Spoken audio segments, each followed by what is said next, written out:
Hello and welcome back to the channel. It's been a while since I made a gaming video. I've spent a lot of time actually concentrating on cars. So let's come back full circle and have a look at a game from my favourite console of all time, the Sega Dreamcast. It's well documented that I do loads of videos on the Dreamcast, purely based on the fact that it still gets games today. It's one of those unique consoles that, although it was discontinued over 20 years ago, people still work on plenty of projects for this console. So what we're going to look at is a new development, which is Postal. This was a game that you might remember was released in 1997 on the PC. I believe it was one of those games that was like sort of extremely gory, and there was probably a movement to get this banned if it wasn't actually banned anyway. But there was never a console release of this game, and if you didn't have a PC at the time like me, back in 1997, I couldn't afford a PC. I could barely afford a PlayStation 1 back then. And I never really got into the PC gaming scene. I was always a console gamer, so this passed me by. And I'd moved on to things like GTA, which had come out on the consoles. Similar sort of 3D affair to this, like State of Emergency, which again on the PlayStation 2 and original Xbox, like a mass brawl 'em up in a shopping mall. But this game here, has now been released for the Dreamcast, and it's quite a turn of events of how this happened. So the source code for this game was released to the public in 2016, with the proviso that the developer, Running with Scissors, said that they wanted the games to be ported over to the Dreamcast in some way, shape or form, which you would think would be quite a difficult task, considering that you can't use the official Dreamcast SDK, so software development kits, anymore. So this would have to be done on a third-party development kit, which often gives you mixed results as to what you can pull off. Certainly games that are less graphically intense, you can develop to run on the Dreamcast. But this being a PC game, it's very different territory as to whether you could get this to run successfully on Dreamcast. But here we are, and we've got a copy of the game, and everything seems to have worked out right. And that's thanks to a programmer called Daniel Redfield, who was working really hard, part of Chinchilla Retro, to get this game ported over the Dreamcast. And what's more impressive about this is the fact that this man is somebody who has a family at home. He's a dad, but still managed to follow through and get this game out there with the help of Wave Game Studios, who have published this game. And you can buy a copy of this today. You can get it from Wave Game Studios website. It's £29.99. And there was actually also a limited run of this, which came in a full-sized Power Dreamcast case, which is actually quite cool if you're a collector. There was only 100 of these, and I think there are maybe a handful of them still kicking around in the wild if you're lucky enough to find one. But what do we have here as a game? Does it fit in with the Dreamcast library of titles? And I think the answer to this is a resounding yes. For a game that came out in 1997, this is actually still quite an impressive game to play today. You control the main character, the Postal Dude, as he's called, through the analog stick, and the movement's actually quite intuitive. It's it's not clunky or anything like that. Yes, you do have to get used to the whole sort of isometric aiming system. That's the viewpoint that the game takes place in. So the main objective of this is you start off in a sort of a small town environment, and you have a population counter, which as you kill more and more of the people running past and trying to gun you down at the same time, the countdown goes down to 0, and then it gives you the exit sign to say you can exit the level and go on to the next one. And the levels vary in their complexity. So you start off quite small, and then it gets larger and larger and larger, and more enemies. They're also more tenacious.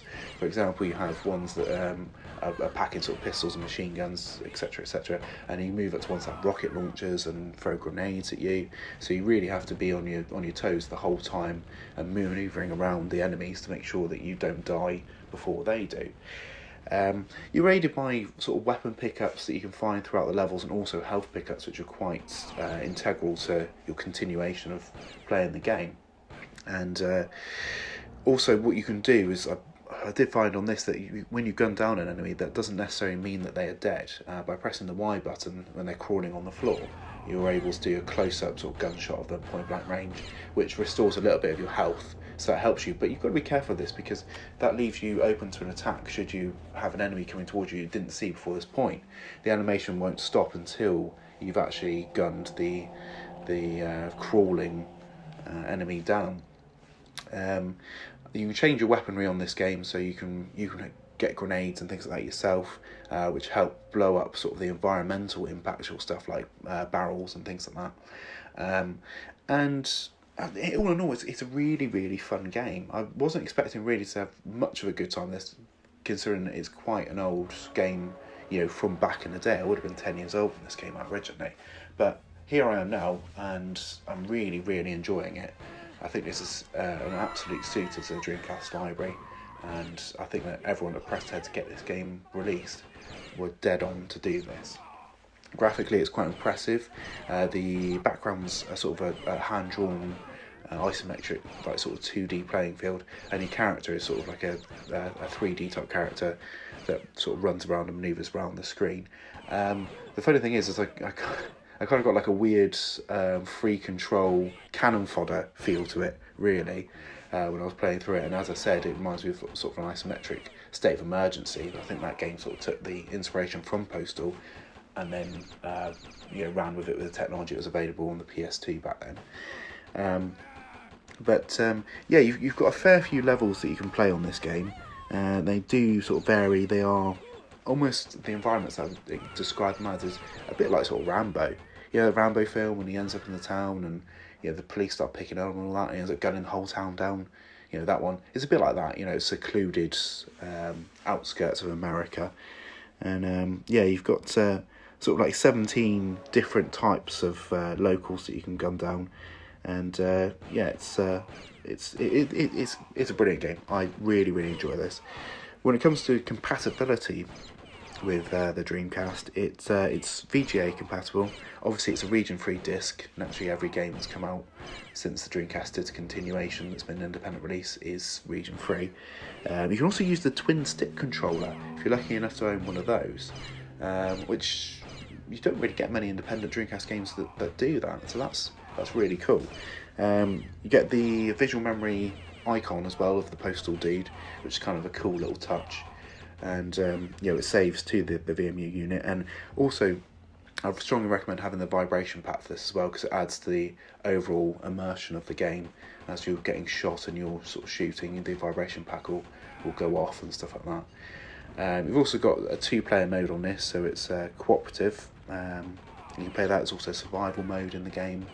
And from looking at the menus, I haven't quite explored too much yet, but it looks like it might have like perhaps the expansion packs or something of Postal, because there seems to be other options you can choose, which I didn't click on anything because I thought it was the difficulty levels, but in actual fact it looks like it's the sort of expansion packs on the next part of the menu. But you do have difficulty levels on this. You've got easy, sort of medium and hard as well, which does help if this is your first time playing the game, maybe going in at sort of easy or medium to start with, just to ease you in. Keep in mind that the enemies will make a beeline for you as soon as they see you. You've got a crouch button which is on the left trigger, and I believe the Y button changes your weaponry once you get it. And it's just a wicked game. This really, really enjoyable, and I strongly recommend it. So if you're on the fence about buying this game, just go out and get it. Support your sort of independent scene. Wave Game Studios got plenty of more content coming in the future, and naturally that will continue as long as people keep buying the games. The packaging of the game itself, if you bought one of the 100 PAL releases, is quite nice, to be honest. It's minimalist in its way. The front cover is just basically sort of the Postal logo on what looks like a sort of a brown Postal paper bag with bullet holes going through it.